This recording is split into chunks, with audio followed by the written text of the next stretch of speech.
to be fully briefed on the plan, as there are several interplays with topics that the committee is working on particularly the net zero 2050 agenda. So at the December 2023 meeting, we had a comprehensive presentation for our awareness from Andy Edwards and the opportunity to make suggestions and ask questions, both of Andy, and also we had Anna Lawson, who was a representative from City Science, attend that meeting. The committee's primary input, I would say, has surrounded the importance of the action plan being to a certain degree within Swansea Council's control, recognising that this isn't a Swansea Council plan, it's a Swansea plan, and it will require actions from stakeholders, from private residents, all the way through to industry players and everything in between, but that there be actions that are within our control that we can make a move on sooner rather than later. But also the importance of bringing the community along with any plans and ensuring that the demands on our residents are reasonable and proportionate, and that our residents feel empowered and supported to be able to make the necessary changes, the modal shift that is required as part of the plan. So we received assurance that the route of widespread engagement, which is the chosen route within the plan, would indeed be about engaging with our communities to encourage behaviour change, to encourage that modal shift, but that Swansea Council will be taking a lead.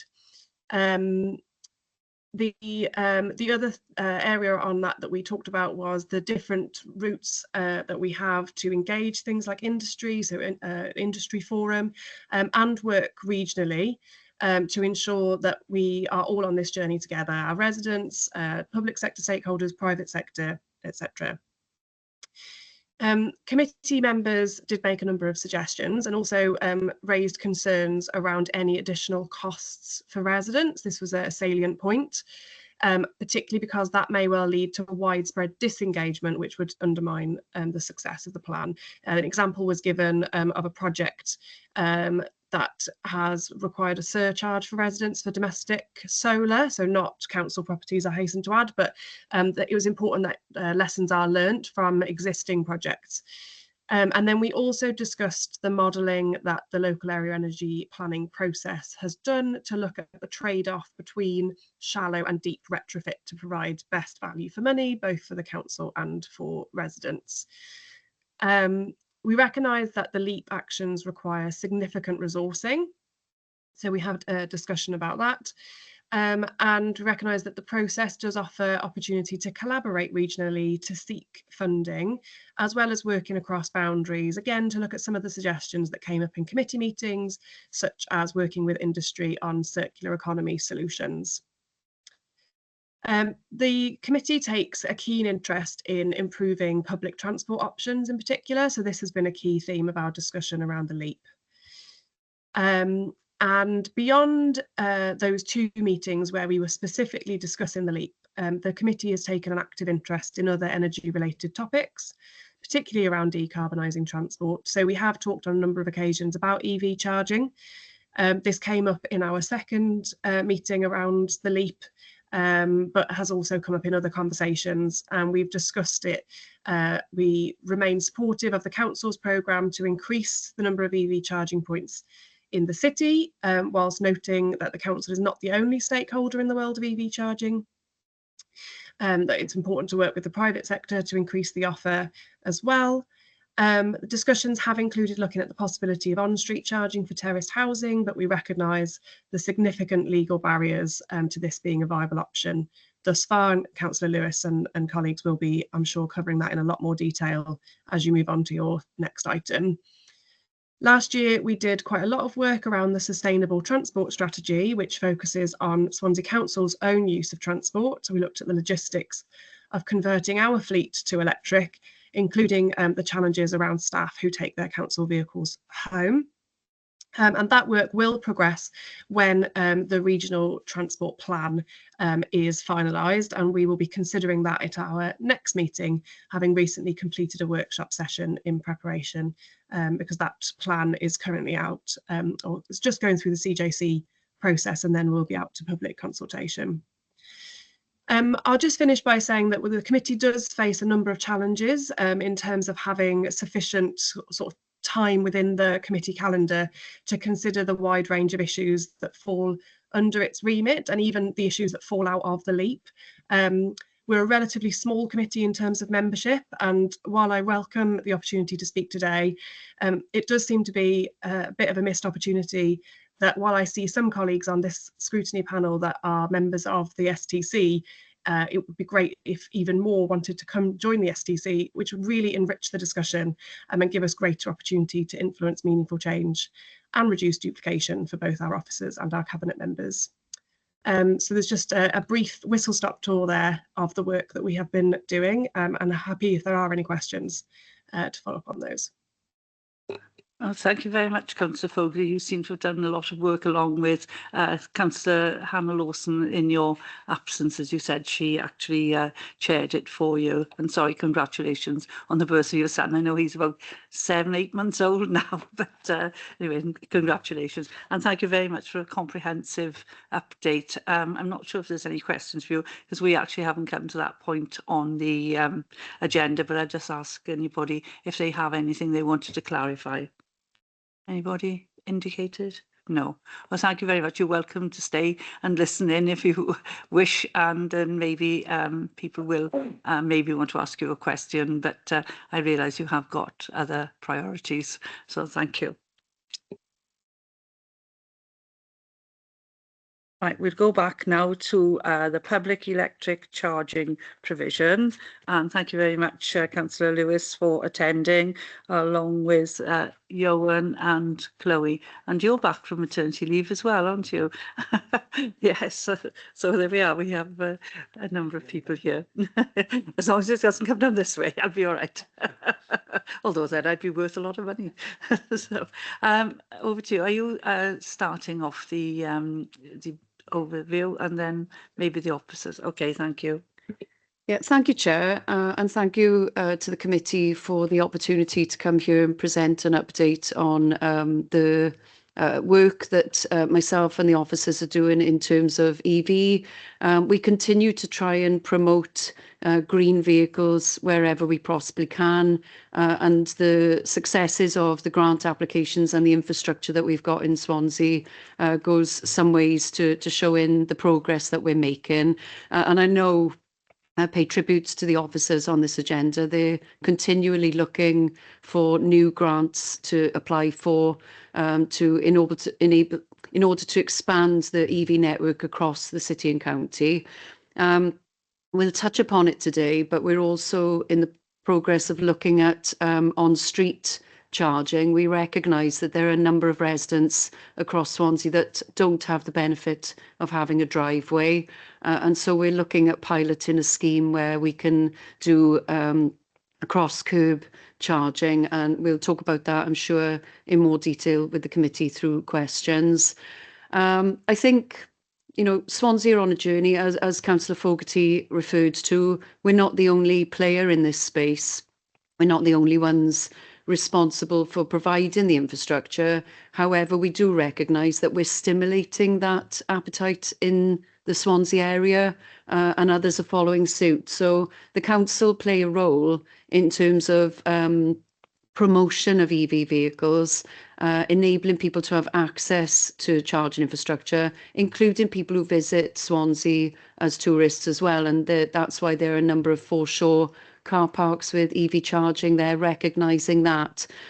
So I won't say much more than that, only that it continues to be something that I'm really passionate about. I've been working on this agenda for quite some time, and it's great to see that things are finally starting to catch up with the position that we want to find ourselves in. It's been, in the beginning, a little bit like pulling teeth, trying to get grant applications and money towards this agenda, but it does seem to be picking up pace at the moment, and not just in Swansea, Wales and the UK, but indeed on a worldwide basis. People are recognising greener vehicles, the performance, the actual way that you feel and the behaviours of people driving. It's a lot calmer as an experience because it's quieter, and also it's good for tackling air quality as well. So lots of good reasons why people should go green.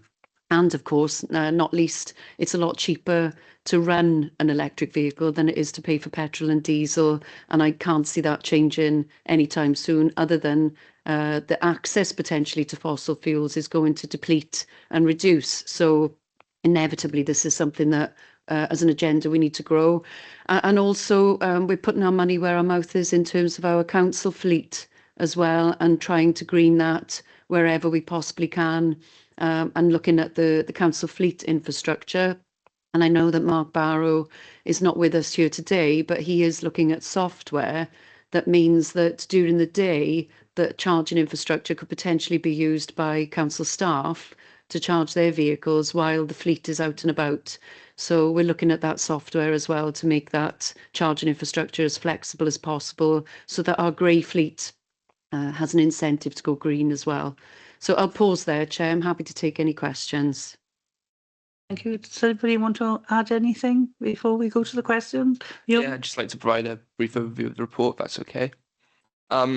So since 2020, the council has installed 106 charge points across 37 locations. That's roughly around 50% of the total offering in Swansea, including the private sector. These sites include car parks, on-street sites as well, and in leisure centre car parks. These charge points are fully grant funded and use 100% renewable electricity. To date, since 2020, our first installations, we've delivered over 257,000 kilowatt hours of electricity, which has enabled approximately 900,000 miles of EV usage. And saving around 203,000 of kilograms of CO2 emissions. Our contract with Canergy is under a concession agreement. So whilst they manage and maintain the charge points on behalf of the council, we receive a profit share, while ensuring that there's that they're charging at a competitive rate as well, which is currently set at 65p per kilowatt hour, with no connection fee as well. Despite this progress, our most recent phase of EV delivery, some challenges were encountered with the delivery of infrastructure, and that was mainly due to the connection approvals and delays in issuing MPAN numbers by National Grid. They're under immense pressure by other local authorities looking to implement infrastructure. So the delay in receiving MPAN numbers and essentially energizing those charge points has resulted in those sites being delayed in coming live. Looking ahead this year, we've got ambitious plans. Key projects include the installation of a ultra rapid charging hub in Oxford Street car park, a slow charging hub in Power Square car park, and fast chargers at 4 additional locations. Again, this has been funded by the Welsh Government's EV grant. The council is committed to addressing the challenges and ensuring that charging infrastructure meets the needs of residents, visitors, and businesses alike. By increasing the geographic spread of chargers and prioritising underserved areas, Swansea aims to complement the commercial offering and support its net zero ambitions. Collaboration with private sector partners and regional authorities will also ensure that a cohesive and well-funded approach to future projects is undertaken. So overall, just to close this little summary, the council's EV charging programme fundamentally aligns with the Welsh Government's EV charging strategy and the overarching sustainable transport goals for the region. By building on its successes and addressing existing challenges, Swansea is well positioned to support the growing demand for EVs and facilitate the transition to a cleaner, greener transport system. Thank you. Thank you very much. Right, we'll go over to the questions. First of all, it's the prepared questions, and the first questioner is Councillor Locke.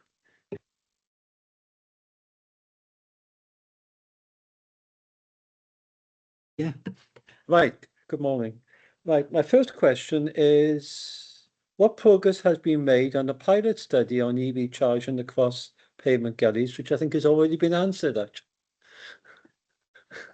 Yeah, I think I can expand on the response that I've given so far. So clearly we have an ambition to look at this, and there are a small number of Welsh authorities that are already piloting this.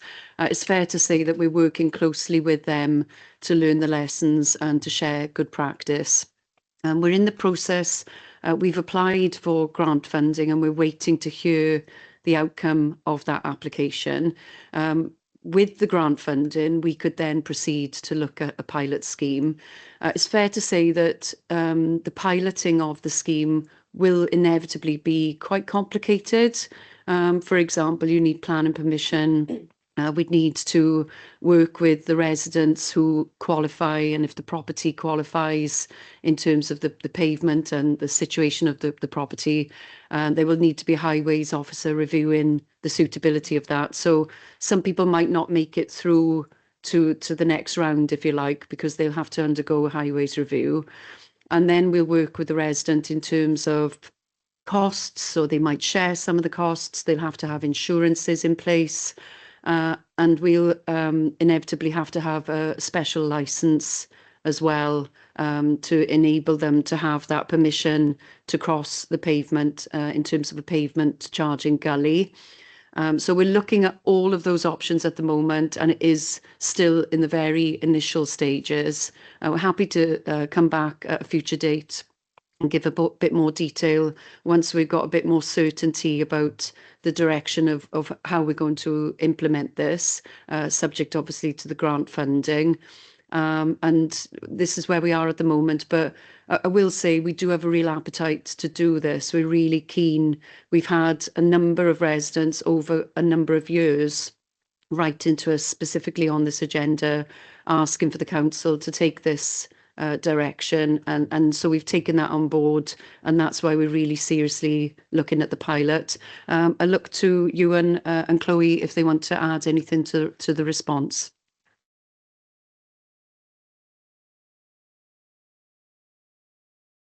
Is it possible you can tell me approximately when the pilot will start? I mean, obviously you can't tell me exactly, but are we talking of 6 months? Are we talking of more? So, as I say, we're in the initial discussions. There are two options that I'm aware of. So we could do a blanket planning policy that will cover the whole of the city and county of Swansea, or we could look at individual planning applications, which can be time consuming and cumbersome. So in an ideal situation, we'd like a blanket policy that covers the whole of the city and county of Swansea. But I think Ewan could tell you a little bit more about the planning and the options there available. Before you come in, Ewan, Sorry. Councillor Evans wants to ask a question, and it might be that you can answer both questions at the same time. I've also got a question as well. So over to you, Councillor Evans. Yeah, I'm just thinking how it would work legally, because people don't legally own the highway outside their property. How would we get around that? Because anybody could park outside somebody else's house. Shall I ask my question as well? And then you've got all three. Mine's a simpler one. It goes on from what we've been saying. Are we expecting, take a row of terrace properties, you're not having a charging point surely outside every house. Are they going to be like hubs along the street? So, Councillor Evans, for the placing of infrastructure on the public highway, it's against planning rules for you to place apparatus on the public highway without the local authorities' consent or the highway authorities' accept. The Section 178 licence would permit private apparatus to be installed on the highway, whether that be a cable, a wire, or anything else. So the mechanism for a local authority to enable to permit a resident to have that infrastructure installed outside the house would be a Section 178 policy or license. This has been taken forward by other local authorities, so it's been used as best practice. We've engaged with the legal department, and following that, we've come up with a draft Section 178 license, and that would then fundamentally be issued to the resident, which would protect the council from any liability with that apparatus being installed on the public highway. Yeah, and Councillor Evans, coming back to your question about people having a right to park outside their house. Clearly, if somebody pays their road tax, they have a right to park anywhere that they like. So that what we do is we're intending to have a paper that the resident will sign, which says that they understand that this does not mean that they have full rights to park outside their property. But what we're also asking them is that can they assure us that at least twice a week that they are able to park outside their property and therefore able to charge their vehicle. So coming back to Mary's question about several residents on the street, there are options that we could consider. For example, a property owner might be willing to share their charging cable with neighbours and then look at cost recovery of the electricity charge. So what we're not intending to do is put cables for every single property, and that's not something that we're planning on doing. But nevertheless, we do also appreciate that there will be several people potentially in a street that are looking to charge their vehicles. So we do have to think about that. But the idea of the pilot is that we will dig out all the issues that we're going to potentially come across so that we can then look at solutions. So that, you know, that's the whole idea of doing it on a small pilot scale to begin with. We don't anticipate we're going to get it right and it's going to be perfect first time, but we learn the lessons from the pilot before we roll it out on a more wider basis, subject to further grant funding. Thank you. You've got to manage expectation, as you know, because when there's residents parking, they all think they can park immediately outside the front door. So you had a supplementary, didn't you, Councillor Locke? Did you? I don't think I do have a supplementary, really. The only comment I would make is that looking into the future, it might be 5 years, when the battery technology improves, then it's quite likely that people can charge their car really quickly. So this problem will be less of a problem. I mean, currently, I don't know how long people got to charge their car for. If they haven't got a rapid charger, probably a few hours. Well, according to some of the industry experts, in the future, this might come down to a matter of minutes. Yeah, I think Councillor Locke also asked about the time before you started the pilot. So in terms of the rapidness of the charging, you're absolutely right. Battery technology is progressing all the time. And also the radius of a vehicle is increasing all the time. So therefore, as an example, I'm an EV user. I charge my car once a week, sometimes once a fortnight, because my radius is substantial enough that I don't need to charge it on a regular basis. And I'm sure others will, unless they're planning a very long journey, then they'll probably be in a similar situation. And in terms of the timing of the grant, I think we're looking, Ewan can confirm when we're hoping to hear about it. So I believe it's March, but Ewan? Yes, so with all our council transport grant schemes, we normally receive notification from Welsh Government around March, April time. And once we receive that award, that grant award notification, that's when we can proceed with getting together the necessary approvals and work to begin actually the process of initiating this trial. So the process involved, obviously first we have to engage with residents. That would be promoted through our council channels. And it would be almost like an expression of interest portal online, so residents can register their interest in participating in the trial. And then following that, officers would then issue a separate survey, which is essentially the next stage of implementation, where we assess the criteria of different properties. Because during this trial, we want to ensure that different property types and different charging scenarios are analysed, so we can maximise the outputs of that to inform future charging strategies. And then once we've shortlisted, that's when we undertake some site inspections. We'd discuss with the resident in a bit more detail around the implications regarding installing the home charger and being as part of the trial as well. And then we'd have to secure necessary planning permissions. So we'd probably be looking around autumn, November, December, so when the trial could be initiated, pending securing necessary approvals and permissions. Okay, thank you very much. Right, the next two questions. One obviously is very parochial. It's about the street furniture in Calais. It's been there since last July and it's still not connected. I understand it's Western Power. I think it is you're waiting for. I think the question is more general though. I mean, there's one being installed in Scrutiny and I believe the one in Pleasant Street isn't connected either. I walked past the other day. If we're putting the furniture in, have we got some expectation of time when they should be up and running? Because obviously you've done all the work with that contractor and it's just lying idle and people are wondering why on earth did you do it so soon when it's not being connected to the national grid or whatever they want to do? Yeah, we understand your frustration. The grant funding that we use is restricted to being used in year. So once we've received that grant funding and we've awarded the tender to our supplier, that's when we can appoint our civils contractors teams to then go out and undertake the works. They were appointed to undertake the works within a specific timescale and to undertake the works up until the point where we had to receive necessary approvals from National Grids, and this included the MPAN numbers. I've got a written response here, which I'll say verbally, and if I can provide this to you as well, if necessary. So for an EV charger to become fully operational, several steps need to first be completed. This includes the groundwork and electrical connections, which then is followed by the energizing of the supply and commission of the charger, which is the stage that we're at right now. Of which the council has appointed a dedicated team of civil contractors to handle these required electrical works.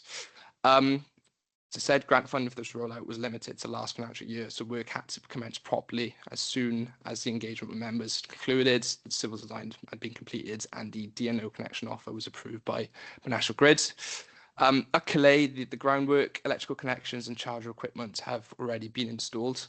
However, we've encountered delays with receiving the MPAN numbers from National Grids. These are essential for the next phase of the electrical jointing works to begin because they identify the electricity supply point, which would essentially allow energy usage to be tracked and billed. Without the MPAN, the site cannot be energized or connected to the grid. So we've now received all our MPAN numbers for all our sites. This issue we've experienced with not just Calais, not just Scrutiny, but all of our sites on our second phase of delivery. So we're hoping for the jointing works at Calais to commence in the next couple of weeks. And this will involve physically connecting that EV charge point to the local electricity distribution network, which would enable it to draw power and become operational. Said delays in obtaining MPAN numbers has therefore held up the electrical works and the overall commissioning of EV charging sites. So now that we've received the MPAN numbers, now we can begin the process of ordering the meter cabinets. So Clenergy, our appointed supplier, can actually start paying for their energy. We've also encountered delays in receiving meter cabinets from their supplier. So that's another delay on top of that. So unfortunately, the main delay to our program is due to third-party providers. And of course, there's immense pressures at the moment on National Grids with a lot of street furniture and charge points being installed. So I think they're struggling internally for resource to be able to coordinate all that and issue the required components to commission an EV charge point. Thank you. I mean, there is a disconnect, and as I said, some of it is outside your control. I understand that you have to use the grant money, but you know, National Grid or whoever knew well, not just us, we're undertaking all these things. They should have taken that into account with their workforce. I know it's outside your remit, but the point is, it's nearly 7 months, and we just got these points standing there, not just in Calais, as I said, in other areas. It's so frustrating for people that, you know, look at them every day and think, oh, I can't charge my car. So I know I was against where they cited them in Calais, and I still am, but they're there and, you know, we have to use them. I still think they're on the wrong side of the road personally, because if people are going to Gower, they're going that way, not coming home. But that's, you know, that's done. But now they're there, as I said, perhaps we need to have better coordination between National Grid and ourselves so that we don't have such a huge waiting list, you know, time for them to be energised. So thank you for that. My next question, oh, sorry, Councillor Lewis. Yeah, sorry, if I could just add as well. Obviously, as Ewan said, we share the frustration. It's something that is outside our control. But what we will aim to do, of course, is engage with ward members regarding any updates. So if things do progress, then we'll be sure to make sure ward members are aware. Thank you for that reassurance. Now, I know it's in the report in 2.4, but my question is a bit broader than that. The ones in Calais are not marked out yet. They're just ordinary bays, thankfully. But I've noticed the ones, I think, when I was in Pleasant Street, there were just cars parked in them because obviously they're not energised. But how, and you say, they'd be monitored, but we don't get the enforcement officers coming around every area very regularly. So I'm wondering how we're going to sort of get around that. And the other thing is, it says for electric cars, so an electric car is parked in it, but it's not charging. We've got some people might say, well, I've got an electric car, I'm in there. It says electric cars. It doesn't actually say, I know we want them to charge, but it doesn't actually say for charging only. And I don't think you can do that. So I think we are going to have, not immediately, but I think it'll, when people haven't got a space, they're going to say, well, I've got an electric car, I'm going in here, and then stopping somebody else. So have we overcome that, Councillor Lewis? Yeah, so enforcement will look exactly as it would with any car parking enforcement. So there'll be a TRO in place. Once the notice is there, they need to comply with that notice. So if, for example, a petrol or diesel vehicle were to park in an EV space, they would get booked. And also equally, if an electric vehicle was in the space but not charging and not plugged in, that would get booked as well because it goes against the TRO regulations. I don't know if you want to add anything further to that, Chloe. Yeah, just a point of clarification. So the current electric vehicle charge point spaces that we have, the signage clearly states that it is a recharging bay. So when those traffic enforcement officers go out there, the traffic regulation order is stating that if a vehicle is actively charging, and that's the key phrase we're using there, is if it's actively charging. So an electric vehicle that's not plugged in would still be subject to enforcement action. But obviously, if it's plugged in and actively charging, then that's the intended purpose for that bay. And at the moment, obviously, in the community settings, the signage perhaps isn't fully erected, whereas in the council car parks, if you want to see an example of that, there's many locations across the authority where the recharging bay only signage is there, and that'll be we'll look to replicate that in the community setting and have the same style of enforcement so that there's consistency across the authority and how we're dealing with that. Thank you for that reassurance.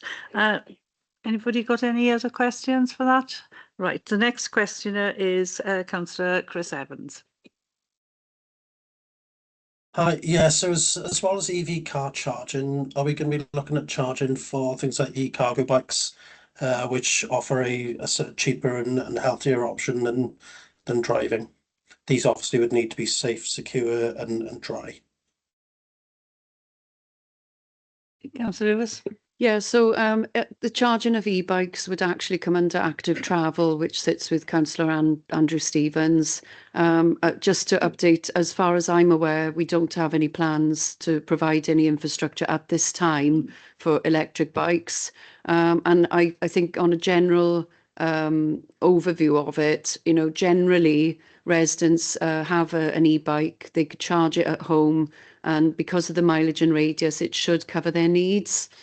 I'm not seeing at the moment that people, that there's a desire or appetite for that type of charging infrastructure. And I think in terms of safety, if nothing else, it's easier as well and safer for somebody to charge their e-bike at home using their power. So I'm not aware of any plans, but as I say, this does sit with Councillor Stevens. Yeah, please, Chloe. If I add a little bit of detail, so within the active travel team, we do secure funding from Welsh Government under Active Travel Fund.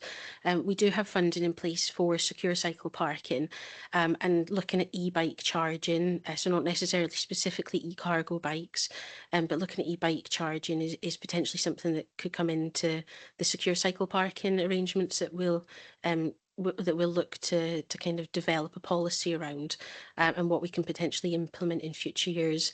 At the moment, that doesn't extend out to e-cargo bikes, but it's certainly something on the horizon I think that we'll need to look at. And it's probably safe to say that at the moment there's not, generally when you're looking at secure cycle parking, you look at things like lockers, for example. It's making sure that there's manufacturers in place to deliver the type of product that we'd be looking for as well. So again, we're looking at, best practice and examples of that around the UK and elsewhere. And as funding becomes available and we engage with other authorities regionally and within Wales as well, we'll look to take that forward if that's something that we think is feasible and deliverable in Swansea. Thank you for that. Are you happy with the response, Councillor Evans, or do you want to come back? Yeah, it was just to say that e-cargo bikes do tend to be significantly bigger than e-bikes, so charging at home sometimes isn't appropriate because sometimes they can be wider than your standard door frame. So there are some issues there with some e-cargo bikes. Yeah, no, I'll sort of bring that up in the next active travel one instead. Okay, thank you. The next item again is parochial. Councillor Locke. This is a very extremely in that category. We were promised an EV charging point by Square Peg in Sketty originally last March, and then it was delayed till April, May, and we're now in January 25, and we still haven't been. My main point is we haven't been told about progress, about why it's been delayed and when it might be installed. Thank you. Again, it's similar situation with Calais. It's the issuing of MPAN numbers from National Grids, and then the supply of meter cabinets. A lot of the substantial infrastructure works at Sketty have been undertaken. So we've built out the bus stop, which has made room for those two EV bays. We've also done the line in there as well, and the street furniture such as the feeder pillar has been installed. So all the required electrical infrastructure works are in place. It's just energizing that supply, which unfortunately we've experienced across all our sites. But once we've received update from our civils contractors, that's when we'll update members on progress. Okay, thank you. Okay, oh, sorry, another question from me. It was a report I read, I think in a newspaper actually, to be fair, and I have to say I've got a hybrid car because I haven't got the access for a charging point for different reasons. But it was showing about hydrogen. I was just thinking about the future. And I was quite surprised to say that they were only in London, these, hydrogen stations, I presume, like a petrol station. And I thought, well, what if we're moving forward and hydrogen is becoming, for especially larger vehicles, are we taking that into account here, or is it just still on the horizon? I think it's fair to say that for us, it's still on the horizon at the moment. We are in discussions with Welsh Government about a potential hydrogen bus trial. What that will inevitably do is we'll have to have some kind of charging infrastructure for that, or refueling as they call it. But in terms of, for example, council fleet, the figures don't tally at the moment. It's not a viable option for us. And I use refuse vehicles as an example. They're about 3 to 4 times more expensive than a normal refuse vehicle. So we can't justify it. But not only can we not justify it at this time, clearly we don't have the charging infrastructure to be able to facilitate it either. So it is something that we are looking at very closely. We will hopefully see through economies of scale, see the costs come down and be more attractive for us. And then at that point, we will have to look inevitably at charging infrastructure. There are ways to do it. You can have flexible charging units that will charge vehicles and then they get topped up or replaced. So we've had meetings with companies that can provide that kind of infrastructure, but unfortunately the costs are outside our reach at the moment. So we just keep a close eye on it. It was just something I'd read and I just thought, is this going to be the future? Personally, I'd be very worried about a hydrogen vehicle, but there we are. The next, sorry, is back to Councillor Locke. Yeah, it's just a simple question. I realise that the electric charging points in private car parks are not part of the council. Do we have any idea how much extra they charge? I think it's between 3 and 5 times the rate that you would pay if you were charging at home. Sorry, is that for commercial operators in supermarkets, for example? So obviously that's not within our control, and each operator will set their fees accordingly. Generally, places like service stations will be a lot more expensive because you're also paying for that convenience element specifically to rapidly charge or use ultra rapid charging. Within Swansea, as Johan has said earlier, around 50% of charge points are operated through Swansea Council sites, and we believe that it's a competitive fee that's currently charged against that, and that's something that we do work with our operator to try and ensure that there's consistency in how that's been applied across the authority area, but also that it's trying to be as consistent with what is commercially charged in Swansea. There may be providers who are slightly cheaper, but it also depends on the rate of charging often. So for example, you might be able to access a slow charger for a lot cheaper rate, but you're also your vehicle also have to be plugged in for a lot longer if you've got a bigger battery in there. So generally, if you've got a fast charger or a rapid, you'll pay a little bit more of a premium to be able to use that. Going back to a point earlier on, the on-street trial that we're looking to take forward, that's been driven by people's desire to access their domestic supplies and their energy rates within their domestic property. So not really like a community hub, which I think is a separate thing that potentially we can look at in the future. But again, that would still be a commercial operator that you would essentially be buying your electricity from in that circumstance. So I think it'd be fair to say that there's a huge variation in what people will pay, but there are apps in place that people can access that information ahead of time, and there are route planners which also tell people how much they can charge for at certain stations or locations, if they're undertaking a longer journey. But most charging is undertaken at home.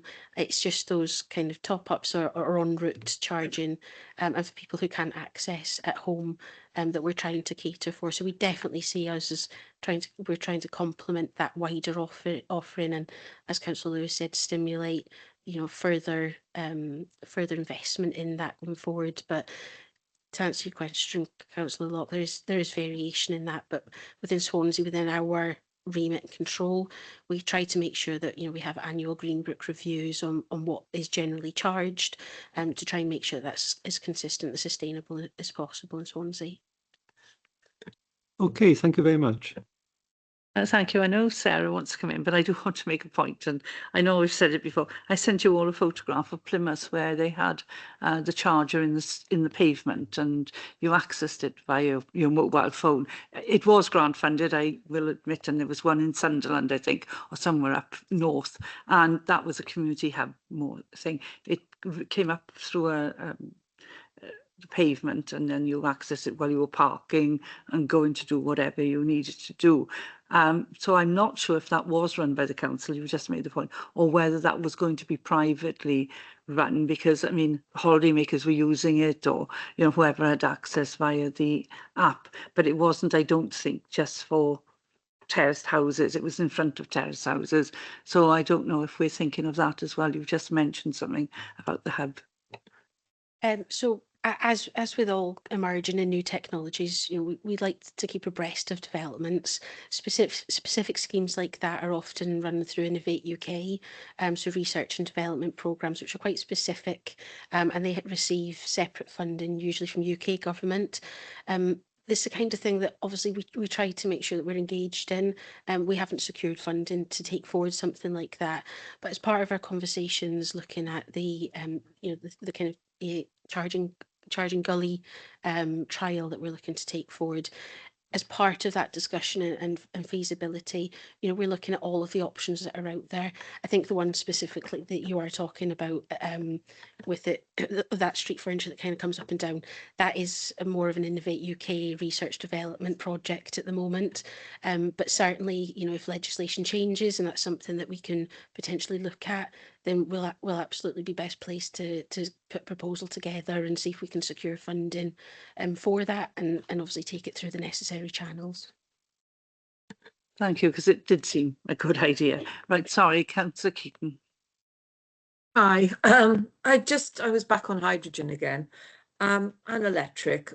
I'm very surprised that the petrol stations and the oil companies aren't thinking, oh dear, if we don't move now, we're going to be stuck, and why they're not using their stations for both electric and hydrogen if they could set it up for bigger vehicles. Surely they've got the structure all set up already. You wouldn't have the problems that you're going to have with plugging in on streets. Has there been much reach out to the to these petrol stations, to the various companies, to see if they're willing to do that? Just a question. Thanks. I think it's Chloe that's going to answer, is it? I think, you know, we do look to engage as much as possible with the wider market. We do have limited resource within the authority, though, looking at EV. So I think whilst we do want to stimulate that external investment, I think, you know, it's important for us to also understand that there's a place for the local authority in what we're doing, and I think we are trying to stimulate that growth in private investment, but we don't necessarily have all the correct forums for us to do that locally with either. I know that, just as an example, within Scrutiny, as part of our early conversations back in 2021-22, ward members were really keen for us to look at the option of the Shell garage and potential for an EV charge point to be located there. I understand that there wasn't appetite from the company, and obviously they have their own branding of recharge. I'm sure Councillor Locke will come in if there's further information on that specific point. So I think whilst we would like to engage more, I think there's probably not the correct forum for that to exist within Swansea at the moment. And, you know, potentially we're, you know, asking quite big players to come to the table and invest. And we hope that from, you know, the demonstrable demand that we now have in Swansea, as referenced by Johan with the figures in our, you know, quite positive charging stats, that we are supporting transition within Swansea, which will drive further demand, and also for charging, you know, across Swansea. Before you come in, Councillor Locke, sorry, yeah, Jeff Bacon wants to come in on this point, I think. Jeff. Thank you, Chair. I think I had a problem with my hand. My hand keeps on coming up and going down. First of all, apologies for not being in attendance in person, but I'm smothering and I didn't particularly want to be passing it on to anyone in the room, so hopefully you'll understand. On the hydrogen side of things, just to sort of reaffirm Councillor Lewis's point, we are in discussions with Welsh Government about a potential hydrogen bus trial, and I don't pretend to be an expert on the subject, but it's something that there is undoubtedly a PR job that's needed doing. You made the point, Chair, about your concerns about hydrogen, and I think everyone needs to understand what the whys and wherefores and what the issues may be with hydrogen. It is a very good source of fuel for large vehicles, not least because it's got such you know, the output from running a hydrogen vehicle is moisture, isn't it? It's water, isn't it? So it's a very positive from that aspect. As Councillor Lewis rightly said, it's very expensive because it's a very immature market, and that immaturity around the market is the other problem in terms of supply. No one really knows how much a kilogram, or however they measure it, of hydrogen should actually cost. Welsh Government are looking at a production facility which will give them a guarantee of security of a pipeline, and if that's in place, and if they can look to fund the bus trial, then we are ever hopeful that that can be something that's located in Swansea, and we gain the benefit. Once that's tested, once the market grows, then the price will undoubtedly come down. EV vehicles are coming down in price. They're still very expensive, but they are coming down in price as the demand increases. So, and we'll pick this up in our LEAP presentation in a minute. You know, hydrogen is a route we're looking at because it's because we need to establish what route we're going. Everyone's nervous about jumping in one particular direction, but we need to explore that and be brave and take the decisions when we can as they suit. So hopefully there'll be more on that. We had a meeting on it, whatever day it is today, yesterday, with the Welsh Government. So there is positivity from them. Okay, thank you for that. Councillor Rock, do you want to just briefly? Briefly, I approached Shell in 2022 in Swansea, asked them if they can install EV charging points in this petrol station in Scrutiny, and they came back and they said Scrutiny is not sufficiently affluent for this to be viable. That's their words, not mine. Okay, I presume we're not somewhere in Surrey or somewhere like that, but to me, on my mind, I thought Sketty, has definitely got affluence in it. Has Clay, Morriston, we've got affluence. Yeah. Very briefly, I won't labour this. They work on these having a natural radius point near the station. So the radius point included Brynmill and the uplands, and other more affluent areas of Sketty were not part of the radius point. So anyway, there we are. Councillor Lewis. Yeah, on a very loosely associated topic of this, I had the pleasure of visiting 1MK in Milton Keynes, the string of shopping malls, and they'd had substantial government or local government funding to provide free electric vehicle charging stations and infrastructure, because they recognise that people who've got EVs generally have more disposable income, and they wanted to attract them to the shopping malls so that they could spend their spare income there. So, I think any supermarkets, for example, that want to entertain infrastructure should take that into account, because if you've got a medium to slow charge, you're encouraging more dwell time to spend more money at the store, isn't it? So, but I find it very odd that they judged that Sketty wasn't very affluent, but there we are. There we go. Okay, thank you. I think it's Councillor Evans has got a follow-up, and then we'll go on to the next item. Yeah, this is just to say with the stations, the one in Blackpool has already got planning permission for 3 or 4 chargers there. But they've not started any work on that as of yet. Also with hydrogen, we do need to be very careful. It's green hydrogen and not the blue or the grey hydrogen, because that's not green at all. Right, thank you very much for that. Right, okay, so thank you both, Eoin and Chloe. I'm assuming you're not staying for the next part of the meeting, but you are very, very welcome. But it's been, very informative, so thank you very much. Right, next item is item 8. Is this you still, Councillor Lewis?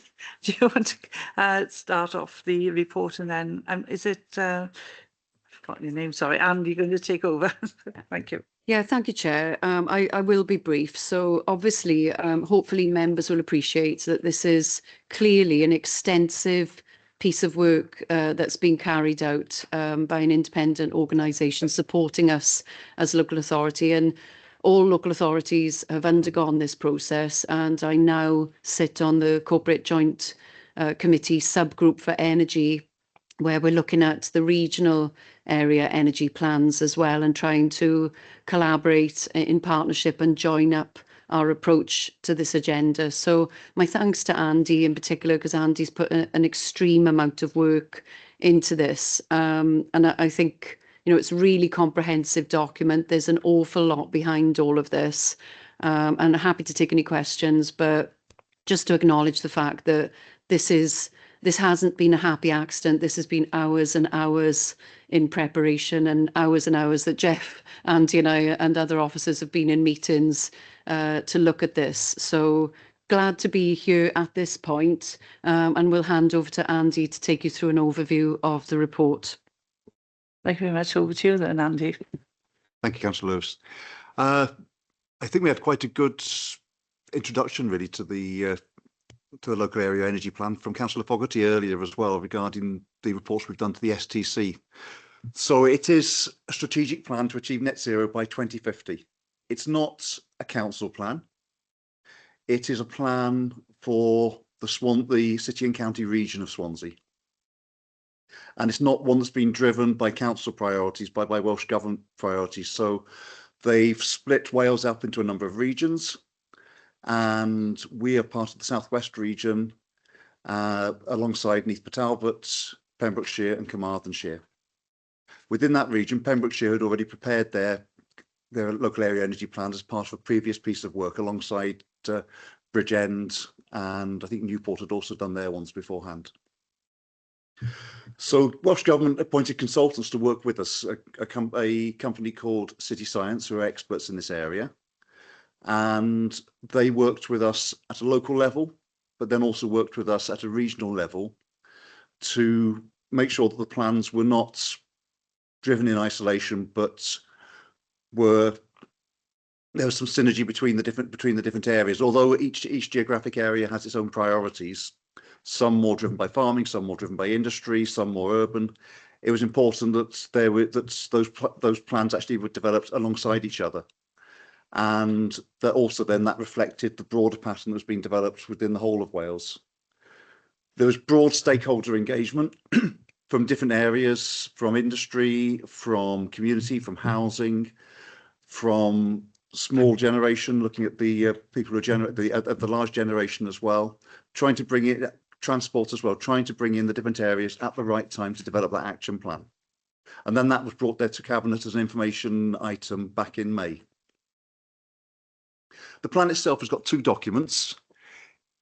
I would say easy to read, although there are about 80 pages of that document, which is the plan, and then a technical annex which gives you a little bit more detail for the people who have got a greater interest in terms of the implications for their own sectors. There were three pathways that were considered. The first one, which is a standard pathway, really, which is around the idea that we look at what happens if we do nothing, to give us a baseline.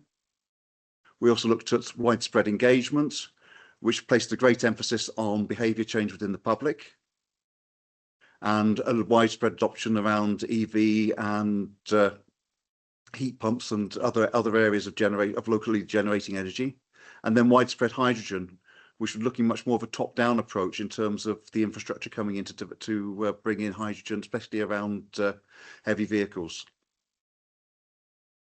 In developing the action plan, we looked at 6 intervention areas. We looked at building efficiency and retrofit, building heating, transport, industry, generation, and the impact that would actually have on the energy network. And assessed all those actions then also against the carbon emissions, the indicative costs, and the energy reduction that would achieve. So within the report, I think we've got a copy of the actual actions within there, and they were broken down to five areas there. One was about cross-cutting enabling actions. And specifically, one of the ones we launched very early on is developing that governance structure. And that's been located, as Councillor Lewis said, within the CJC and its energy group.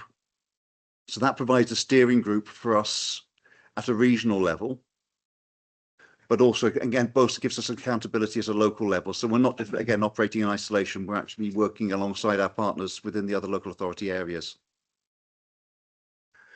We're looking at building efficiency and retrofit.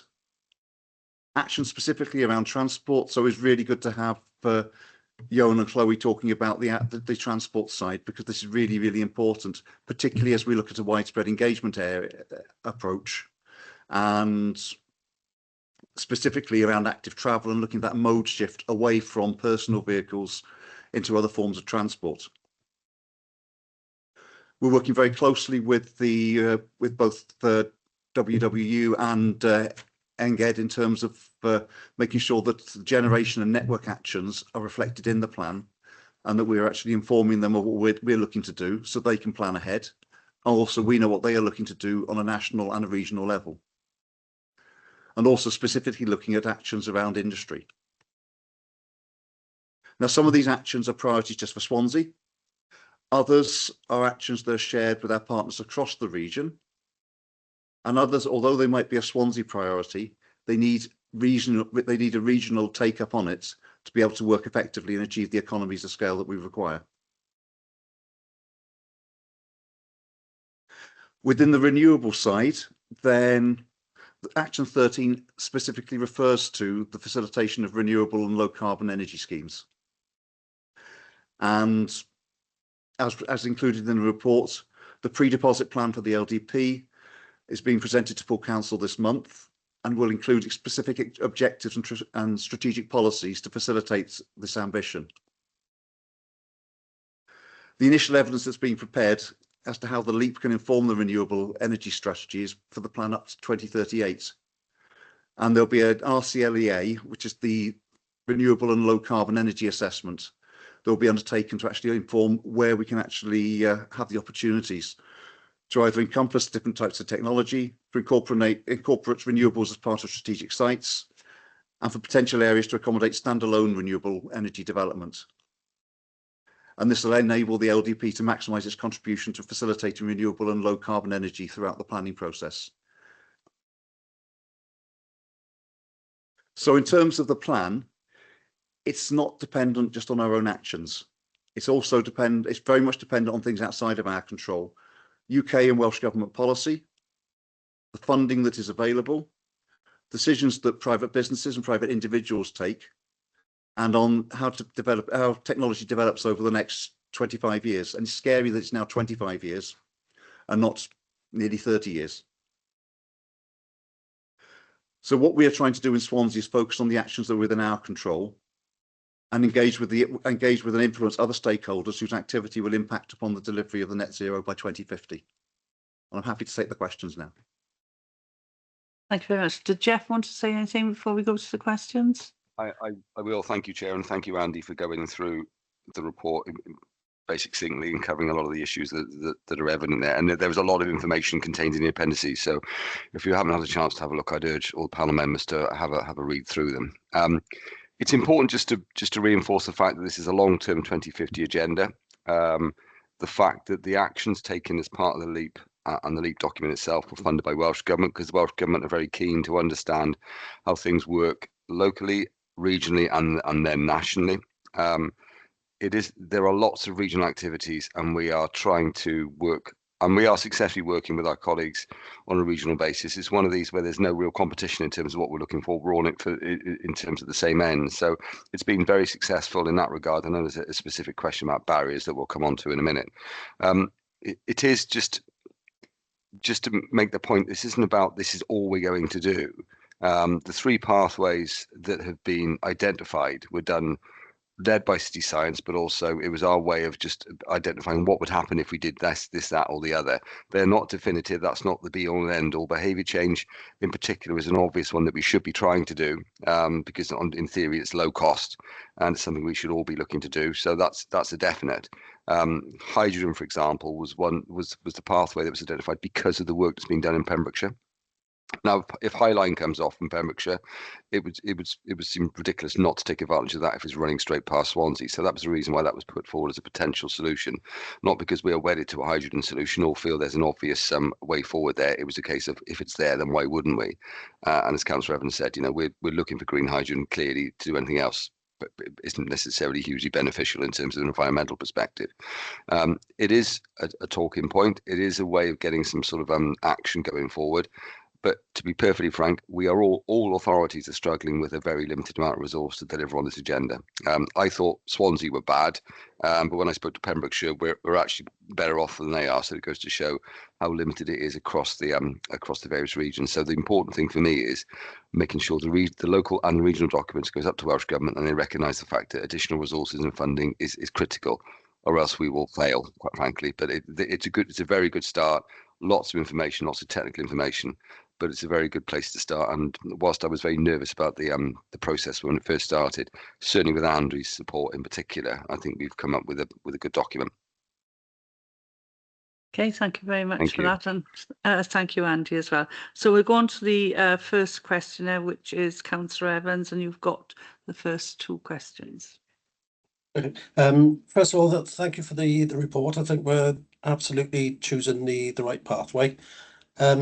One sort of thing in the list of wider stakeholders in Appendix B, and it's the local residents were one of the stakeholders.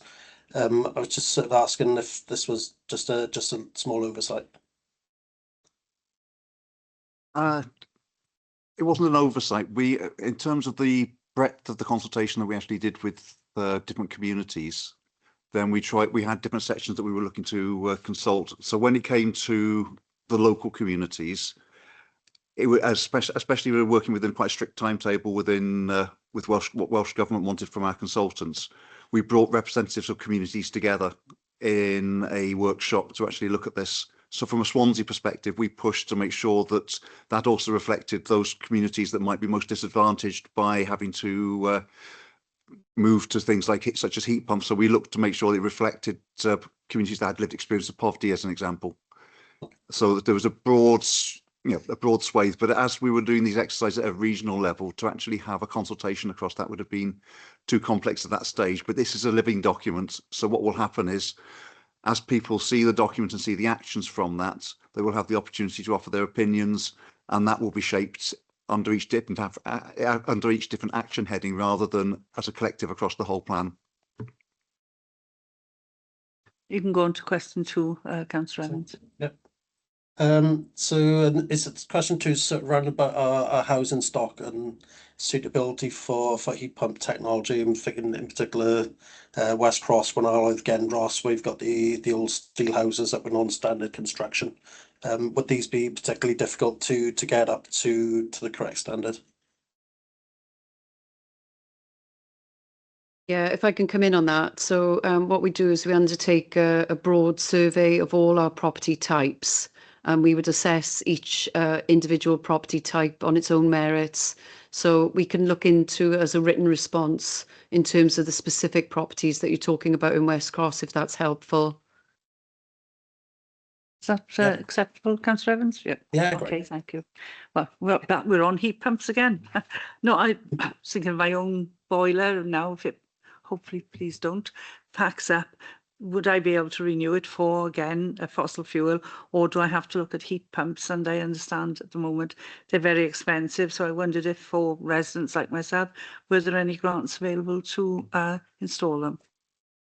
Again, I can come back with some further, more comprehensive written detail on that. We do have eco grants that people can apply for, and I'll check specifically about heat pumps. I appreciate the technology is probably quite expensive at the moment, but again, through economies of scale, we would hope that that will come down in price. And I know that governments, as in both governments, are keen for people to adopt more green solutions in terms of their own homes. So that's why there will be more grants available in order for people to make that change. Thank you. The next one was really for information, if I can put it like that. Oh, sorry, I Andy. was just going to come in. There are UK government grant schemes, and we can provide the link with the papers in terms of I think you can get up to about £7,500, and there's potentials for interest-free loans as well through the Green Homes Wales Development Bank, and also that energy suppliers should be able to provide you with guidance as well around what's actually available. Thank you very much. I've learned something. Obviously, that was the idea. The next question, obviously, it was more trying to remember. We went up to Collier's Way, to see the first tranche of houses that were built. And I remember, I think the comment was, they were supposed to heat themselves with people living in them and different things. But you had actually installed something else in there so that people wouldn't use, say, electric fires or things like that. Am I correct in that? And where have we gone now with the Swansea, I've forgotten the name of the Swansea standard. Can you elaborate a little bit more, that's all? Yeah, so I think the technology that you might be referencing are the mechanical heat ventilation recovery units. So what they do is they take the heat from the air and then they top that up. So essentially in the passive houses that we first constructed, the actual heat from people's bodies, the heat from the cooker, and various different appliances would make the ambient air a certain temperature, and then the MVHR unit would top that up to whichever the thermostat was set at. So if it was set at 20, it would top it up to 20. So in terms of the Swansea standard, we've taken into account the feedback that we've had from tenants in terms of how they want to use their properties. And I think it was reflective actually that tenants didn't want to choose a passive lifestyle where they were encouraged to close all windows and doors. They felt that they wanted that freedom to be able to open windows and doors if they chose to. So the Swansea Standard is currently, Swansea Standard specifically is about the high energy performance of the enveloping of the property to begin with. So it's so thermally efficient that it doesn't easily heat or cool necessarily unless you choose it to, because the thermal performance of the enveloping. And in addition to that, we've got the homes as power stations model where we've got the solar PV on the roof, the battery storage, and also the ground source heat pumps. Again, ground source heat pumps work well when you've got a brand new site to build, but actually air source heat pumps are more practical in terms of installation. If you're looking at somebody in situ living in a home, then air source heat pumps are a lot more easier to install. So we're updating that standard all the time, but it's still really competitive. So if you imagine passive house in terms of air tightness and air seepage out of the property is around 0.6 cubic meters. Our Swansea Standard is around 3.8 and normal building regs is around 10. So it's extremely energy efficient in comparison with the normal regulations that we're seeing at the moment. We are continually reviewing that because, of course, we always need to make sure we've got the balance between affordability, delivering as many homes as we know we need, against the costs for those extra, energy generation and renewables, which are currently funded by grants. So that's how we can justify it at this point. Thank you for that. And of course, these are all our builds. And of course, if we ask commercial builders to do it, the price of the houses, I'm sure, will rocket up. I know they have to do certain things to meet a certain standard, but they obviously don't meet the standard that we are actually building to. So thank you. That was informative. Has anybody got a question? No. Right, we'll go on to the next one then, which is Councillor Chris Evans.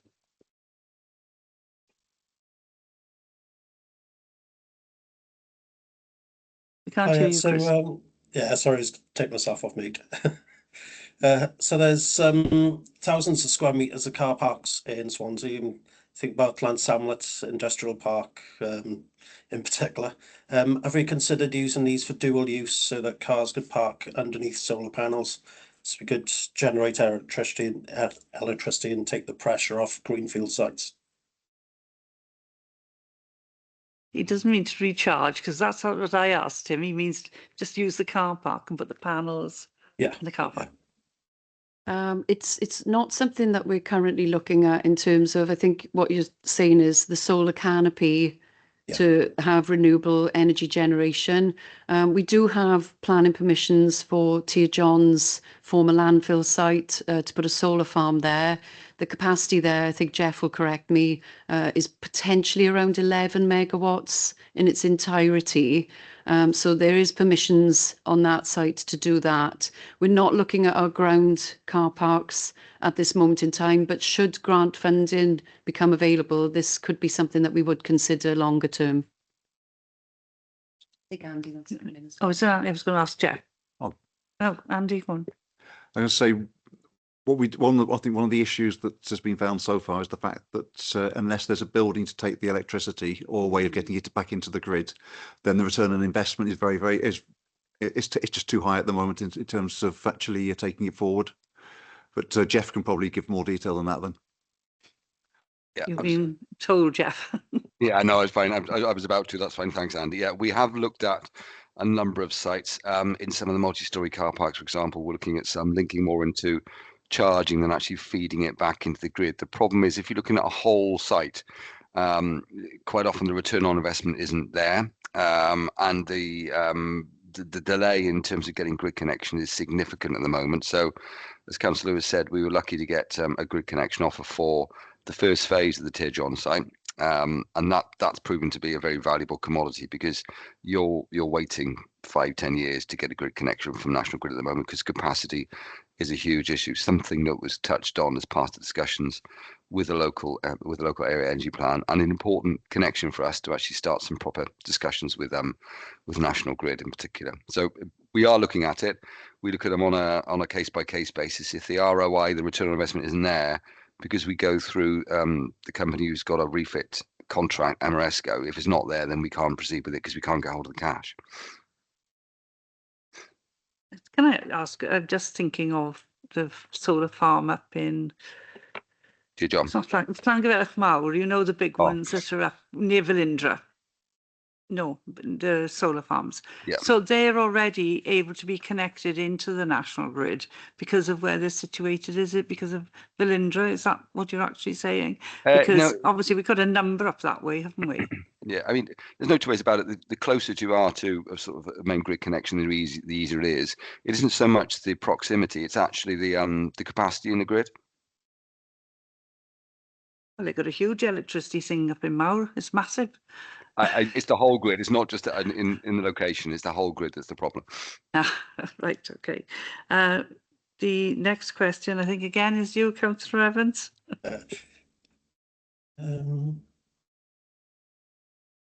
So are we going to be relaxing planning in the old AONB, I think it's Gower Natural Landscape now, to allow people to have solar panels on roofs instead of being tied to oil heating?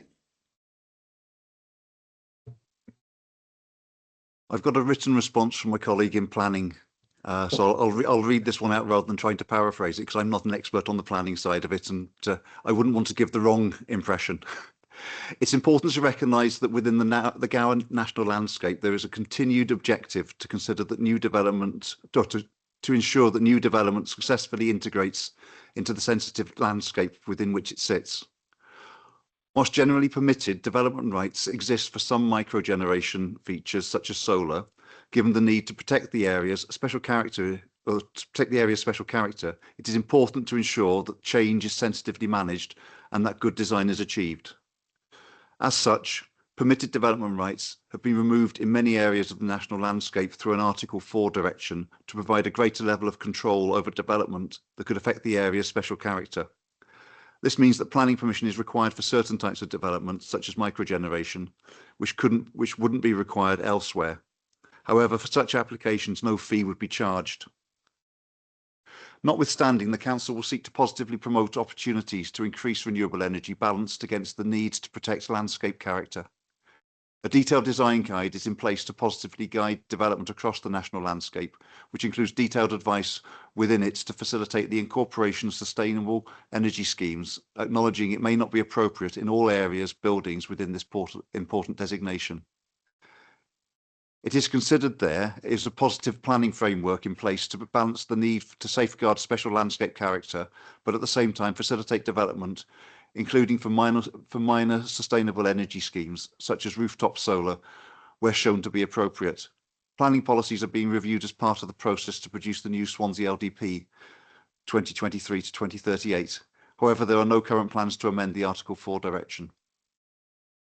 If there's further detail required, then we can refer that back to our colleagues in planning. And I say apologies are given from them. It was just double commitments today. Okay, and the next question is you as well, Councillor Evans. I think Jeff Bacon's got his hand up as well.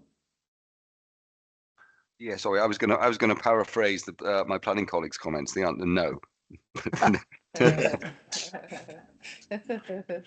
That used to be a Councillor Phillips thing, yes and no. Oh, really? Oh, God, yeah, So okay, fair enough. be careful.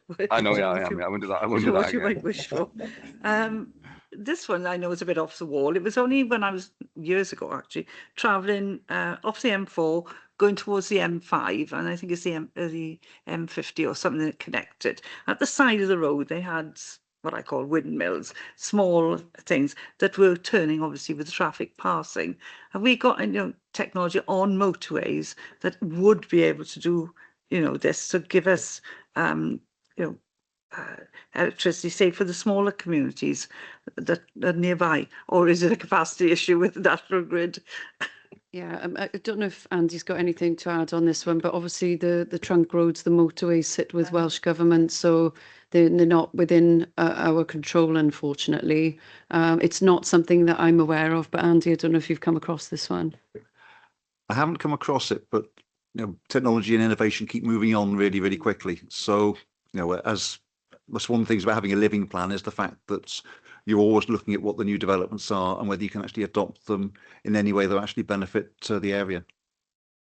It was just something that again was a trial, and obviously every time each car passed, it generated wind, and they were looking to see, I suppose, how it could be fed into different communities. But there's a lot of energy on motorways, so that was the purpose of the question, really. Right. Oh, sorry, Jeff. Yeah, sorry, you keep on forgetting about me. Just very quick, you mentioned a very good point there, Chair, in terms of communities, and quite often there will be community objection to things like wind turbines, for example, but sometimes there's community desire for something which is going to benefit in terms of reduction of bills and the like.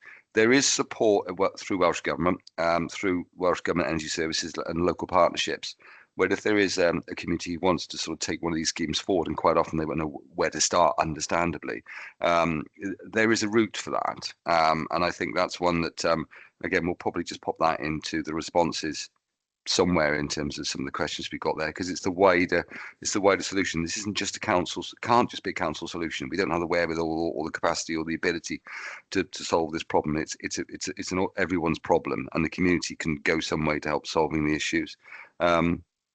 But you mentioned community, and I thought that's what you're referring to. The new technology, I understand, but quite often it can be tried and untested, and you have the same issues again with connection to the grid, etc.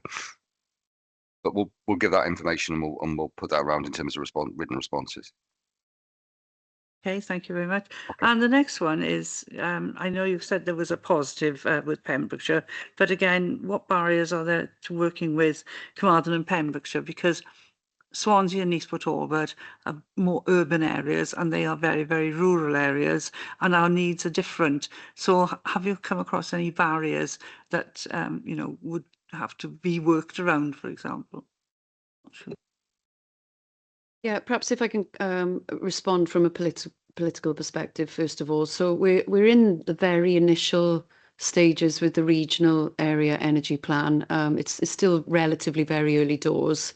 However, on the CJC energy subgroup, actually relationships and partnership working has been very positive. So they are looking at things which cross over and the commonality across the region. For example, we'll all be looking at greening our fleets, and we'll all be looking at charging vehicles. So looking not just to local authority partners, but also other public sector bodies such as the fire service, ambulance service, police, and so on and so forth. There are opportunities for crossover there. So actually, I think from my perspective, I think relationships have been really positive with no potential barriers that I've certainly picked up. Okay, thank you. Andy or Jeff? Yeah, I'll come in on that. Yeah, and absolutely, I think it's been the best example of regional working I've ever been involved with, because there isn't competition around it. There are in our LEAP and every other authority's LEAP, there are some local actions and there are some regional actions. So we've collated what those regional actions are, and we've agreed to take those forward on a regional basis, which is a positive. It would help in terms of resourcing, etc. We have actually come up with one particular issue at the moment. It's the fact that every authority's got different procurement rules. So we were looking for a single procurement route for iChooser, which is about accessing a group procurement for solar. But we've all got to do our own procurement, sadly, because our constitutions are all different. So that's something, and that will come with just tried and tested working in a regional environment. But that's just one example. But generally, it's been extremely positive. Okay, well, thank you very much for that. We're back to you, Councillor Evans. I'm just going to jump back to question 14. The best time to put in a district heating network is when you're actually putting in a new development. So I was just wondering if it was going to be part of the new LDP going forward, that if a housing development was of sufficient size, say over 50 houses, that a large district heating network using large-scale heat pumps would be part of the new regulations. Yeah, sorry, not to come in specifically on the LDP part of the question, but obviously I think Councillor Evans will be aware that we've got a feasibility study ongoing at the moment in terms of a district heating network, where we've had some additional funding looking at the potential of the area where the tidal lagoon could go. And so we're looking at having that result back from that review and that study in terms of district heating networks. That's what's on our radar at the moment. I'm sure Jeff can add a bit more flesh to the bones in terms of the LDP part of the question. Thank you, Jeff. Okay, I can't on the LDP, sorry, but not as a planner, but I certainly can on the district. The feasibility we're looking at now, as Councillor Lewis said, is very much linked into the potential sort of lagoon development, and specifically where there is proposed to be a data centre, because that generates lots of heat. And that will be the best way to actually facilitate any district heat network. On the basis you take that waste heat, you have to step it up, you have to make it hotter, and you've got to have that transference through an infrastructure network. Because if you're going to start from scratch, you're right, there may be capacity for looking at sort of heat pumps, for example. If you're going to start from scratch and start generating heat, it clearly isn't going to stack up. So we're waiting for that piece of work to conclude. That will be during the course of this year. And the information we've got from that, which is going to be informed by people who know what they're talking about, as opposed to myself, will help us inform wider discussions. And we can have discussions with our planning colleagues then about making sure that they're a little bit more proactive and positive in terms of looking at green solutions when it comes to these sorts of developments. And you're right, they should be looking at it if there is any opportunity. Again, on a regional basis, all the way along the sort of South Wales sort of corridor, there was a presentation to the regional forum last week when they talked about the amount of waste heat that's generated along that corridor, in particular from industry. And if there is the opportunity to do something across all of Wales, then that would be the way to do it. You pipe the heat that comes from the areas where there is more industry than there is in Swansea, and once the infrastructure network's in, it's in. But I don't want to underestimate the amount of disruption you'd have by just digging up loads of roads and putting loads of hot pipes under it. But they seem to think it was doable, as consultants often do. We have to take our stance from the Romans. I don't know if anybody saw the thing about Pompeii and the way they pumped hot air, and we're talking about thousands of years ago, and they had pipes. I was absolutely amazed. So we're only reinventing the wheel in a way. Yeah. Right, last question, unless there's any more from the panel. It was on page 67 in the report, and it's about apprenticeships, and saying it's on the highlights, the increase in skilled workers needed in the retrofit and renewable sectors would benefit from training at colleges and investment into apprenticeships. It really, are we in preparedness? Are colleges actually thinking about putting these courses on, or even sixth form in schools? I'm sure Andy will want to come in and elaborate on the question, but from a building services perspective and from the technologies that we've been installing on our new developments, we've certainly linked very strongly with our local colleges to make sure that their traineeships and apprenticeships are aligned with the skills that we know that we need in terms of green skills. So, for example, installing heat pumps or installing PV on roofs, that is part of Gower College's remit. And I've actually had the pleasure of visiting the college and seeing the training, when it was in action. So it is, there are very strong linkages in terms of our house building programme, and I'm sure that's reflected across the private construction and developers as well. Did you want to add something, Andy? Yes, so one of our priorities at the moment is looking at a mapping exercise amongst our local stakeholders. It's also being looked at a regional level with the skills partnership. We met with some of the members from the climate signatories only yesterday, in fact, just to look at scoping out what a mapping exercise might look like, and also looking at what else is being done at a regional and national level, because this is an issue. It goes across the boundaries in terms of the skills that we develop for the population of Swansea. They'll be working in Carmarthenshire, they'll be working in Neath Petaw, but they'll be working in Powys. It's about how we develop in the future. And so that includes our partners in housing, in industry, in the universities, in the colleges, looking at every level, because it's not even just the technical installation, it's the surveyors, it's the project managers and all the other areas of it, that even the legal side and the procurement sides of it, everything comes back to how do we take this forward and how do we have the right skills and knowledge within that. Thank you for that, because obviously it's not just the installation, it's people then maintaining it as well. So I don't know if it's Jeff, I know Chris as well. So Jeff, is it a legacy hand, or were you going to add something? Or do you want me to bring Chris in first to see what It was a legacy hand, yeah. I can't see it in my hand at all. I've got something going wrong with my IT. Well, so, it's all right. It's on the screen I've got, the hands are so small. It's like, well, not even a doll's hand. Chris, did you have something you wanted to add? Yeah, it was just a question sent in if we're looking at micro hydro. I know it's something where things like the Clyne, the Clydach, places like Parkmill, Chariton, have all got sufficient flow to have micro hydro, and I was just wondering if it's something that's on the radar. Anybody going to answer that?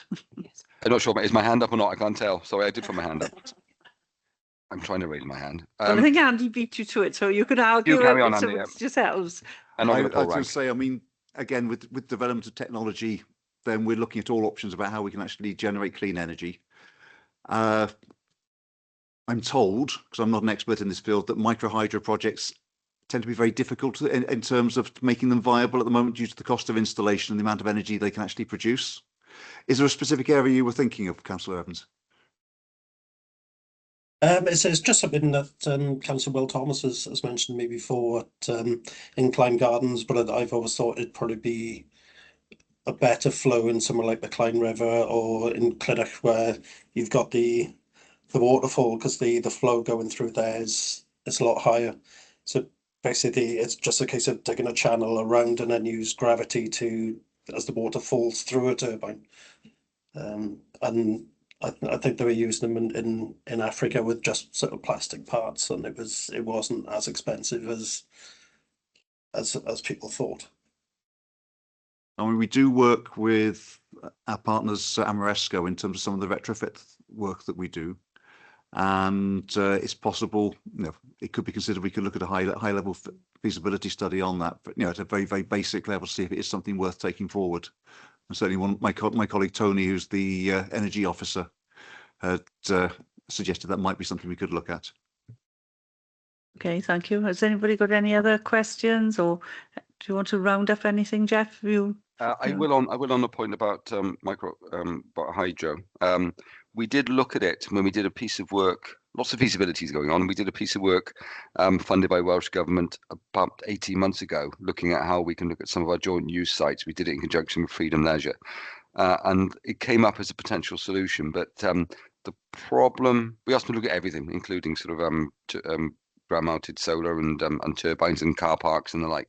The problem is, first of all, if you're going to grid connection again, we have that same problem with grid connection and capacity. But the ideal is if you have a site or you have an end user, like a school or an industrial user who's adjacent to a river, because that's what was costing. And we looked at some of the ones with potential, and sometimes you had a mile run of a private wire, and that then basically made it uneconomical. In truth, though, it is a very economical solution. It didn't take an awful lot of investment, but you were restricted in terms of the number you could put into a river, believe it or not. The River Tower, for example, you couldn't have row upon row upon row with them because it interrupts the flow and it silts and all sorts. And it was that was the problem we found. But it's just finding the right site. It's something we will look at again, as Andy mentioned. Amoresco are our appointed retrofit contractor, so we can tell them to go off and do what they like as long as it's related to one of our sites. So they'll come up with some potential solutions. If we use it, it's a much more cheaper and economic solution, and actually you don't get any benefits in pumping it back in the grid because what they're paying you isn't worth it. The return on investment is very poor. But yeah, it's not something we haven't looked at. We have, but we struggle to find the right solution. But yeah, thank you for raising it. Andy, do you want to? Oh, I've got to go. Right. Well, let's. As nobody else has any questions, thank you all very much for coming. It's been very informative. Thank you to. I know you're busy, Andrea, but thank you very much for coming, and for you, Andy, and for Jeff. I do hope you're feeling better soon. Yeah, thank you. I'm glad I didn't spread it.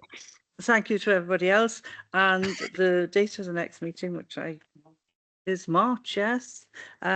So we'll just go on to the rest of the agenda for ourselves, which is the work plan. Anybody got any comments on it? And the next meeting is Tuesday, the 18th of March. Okay, thank you all very much for attending. Sorry it's been long and involved. Thank you.